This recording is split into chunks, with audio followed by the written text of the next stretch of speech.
Hello, welcome back to Traumatic Tomes. I'm doing a little double feature here. I'm going to be talking about Gates of Fire by Stephen Pressfield. This is a novel, historical fiction, of the Battle of Thermopylae in 480 BC when the Greeks fought off the Persians at the Hot Gates in Thermopylae. Now, if you don't know what I'm talking about, by all those words I just said, if you have seen the movie 300, the Spartan warriors with Gerard Butler and everybody has abs, and they do the kick thing, say this is Sparta, and then Xerxes commands the might of the Persian army and he says, "Go forth, my millions of soldiers," and the 300 Spartans are just sitting in this little cavernous pass against the sea, and they start stabbing everybody with their spears, and they kill like 1,000,000 Persians. That is this book. This is that in novel form. But it is a more historically accurate take on the Battle of Thermopylae compared to 300. I have not read the comic book by Frank Miller that inspired 300, but I know this book is definitely more accurate. How accurate can we get? I don't know. I know there's only a few sources on the Battle of Thermopylae. We have Herodotus, of course, and I'm not aware of any other sources, but there may be others, so I'll look that up later. But this is a 1998 novel by Stephen Pressfield, and it is framed in an interesting way in that the story is told after the battle has happened. Of course, this is not a spoiler that the Greeks defending at Thermopylae were overrun and massacred by the Persian forces eventually. They did, of course, astound the Persian myriads, the hordes, with great vigor, fighting, tactics. They took down a lot more than they suffered.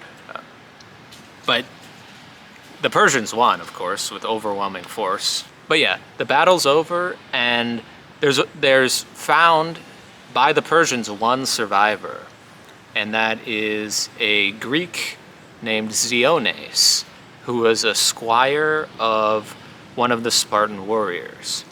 And Ziones has been brutally wounded. He's close to death, but the Persians, on Xerxes, the Persian emperor's orders, they nurse him back to enough health so that he can tell Xerxes or Xerxes' scribes how it is that the Spartans took down so many warriors of the Persian army.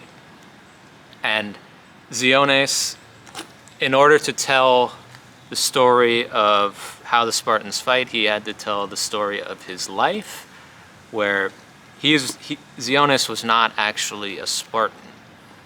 He came from the north of the Peloponnese. I forget exactly the city, but that wasn't important. I forget, it doesn't matter. But Ziones's town, his city-state, technically, was destroyed by the Argives, the Greeks of Argos, and he lived on the run for a long time before he eventually decided to make his way to Sparta and join the ranks of the Spartan warriors in Lacedaemon. I'm not exactly sure how to pronounce that, but the region of Sparta, because he admired how other people talked about their valor, their fearlessness, their effect in combat, how accomplished they were at hand-to-hand combat. And he wanted revenge on the Argives, and to be able to protect the people that he cared about and all that. So we get the whole story of Xiones integrating into Spartan society, and Spartan society is a very structured and regimented thing. It's exclusionary. Only the top so many percent of Spartan male freeborn people were considered citizens. There were other levels for the lower classes. There's the Periokoi and other slaves, the Helots. The Helots were mainly Messenian people, which is a city to the west of Sparta.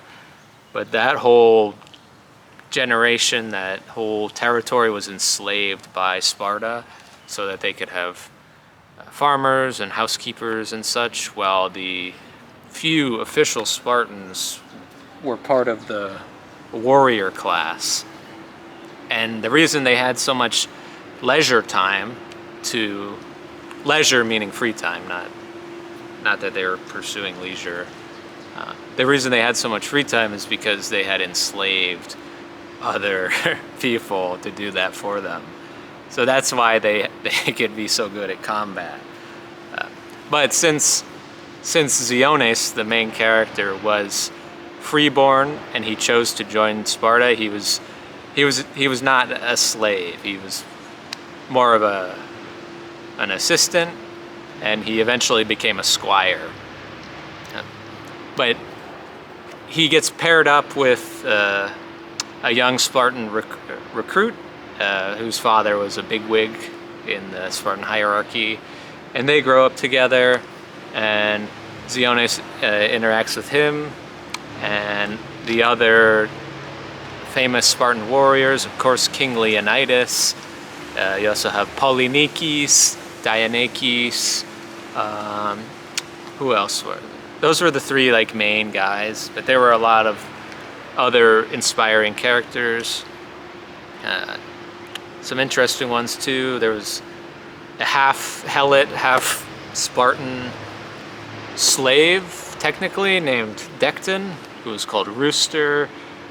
There are a lot of powerful Spartan wives who were interesting to read about as well. There was a Scythian squire named Suicide, who had, I won't go into his backstory, but it's an interesting one as well. But this novel it's very powerfully written. The Xiones, holy shit. Xiones, while not a Spartan, clearly loves Spartan culture and the Spartan people, and he wants to honor the fallen, his brothers in arms, who died at Thermopylae. And it makes for such a powerful story. It's definitely better than the 300 movie, although I like that movie. It's really fun. This way more accurate.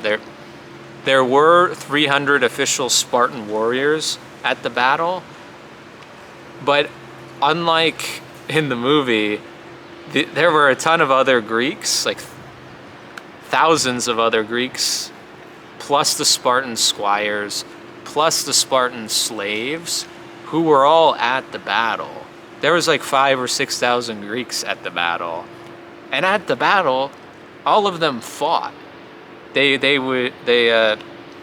at least in the book, all of them fought, and they would take turns against the Persian waves of forces. And it wasn't just there was a few other Greeks in the back guarding the mountain pass. That mountain pass thing had less to do with the whole plot. It was still a factor, but there were Thespians and Thebans and some other of the Greek city-states all fighting with the Spartans. Now, the Spartans may have been the most valorous or the most courageous, despite having the least numbers, but there were other Greeks. And the main reason that these fighters, Leonidas and company, chose the hot gates and chose to remain after they knew they were going to be overrun is that they were trying to protect all of Greece from the mighty Persian invasion. And now Persia on the world map dwarfed the Greek city-states by 10 or 10, 20 times at least. Persia was gigantic. They had so many kingdoms under their rule. In addition to Persia being massive, they had subjected Asia Minor, Macedonia, Thessaly, Egypt, Bactria, pretty much most of the known world, except for Greece and anything west of Greece, pretty much. And south of Egypt and other outskirts that Persia didn't have. But yeah, the Greeks stayed there to give the Athenian navy time, the Athenians time to regroup, to retreat, to get their navy ready for a sea battle, which if you saw the second 300 movie, I believe, I don't remember that one as much. I think that's about the sea battle at Salamis. No, the sea battle at Artemisium. My apologies. But they stayed there, one, for that, and two, once they realized that the rest of the Greeks had to retreat or else they were going to get slaughtered, the Spartans stayed behind in order to let their comrades get away so that they could live to fight another day and they could live to tell the story, the inspiring story of the Spartan defense at Thermopylae. So the whole thing was really emotional. The last 100, maybe 150 pages are the actual battle, and it is brutal. It's crazy. The damage that these people take, the damage that these lifelong warriors brought into the battle, all the wounds and injuries that slowed them down, and the fact that they still fought until their legs were missing, their eyes were punched out, and they still kept going. It was crazy. Really fun action. I don't typically read like long action narratives, but I thought Steven Pressfield knocked it out of the park with this one. Yeah, really inspiring, really emotional. Another great historical fiction novel. I feel like in 2026 I've been reading a lot of higher quality books, or I'm at least liking the books I'm reading more. I'm not sure which it is. I hope I'm just choosing a better selection. Yeah, if you like Greek culture, Spartan culture, action-packed historical fiction, anything like that, read Gates of Fire by Steven Pressfield. I'm pretty sure you will like it, as long as you have an interest in those kinds of things. I'm just super impressed by how this is Pressfield's second book, I think, and it reads like the concluding work of a master, in my opinion, of course. Yeah, let me know. Have you read Gates of Fire? Did you think it was better than the 300 movie, or have you read the 300 graphic novel? Let me know if I should read that too. I do love a good graphic novel, and I do love Frank Miller's Batman stuff, so I think I would like most things that Frank Miller's done based on the Batman content. But yeah, that's it. Thanks for watching, and I'll talk to you later.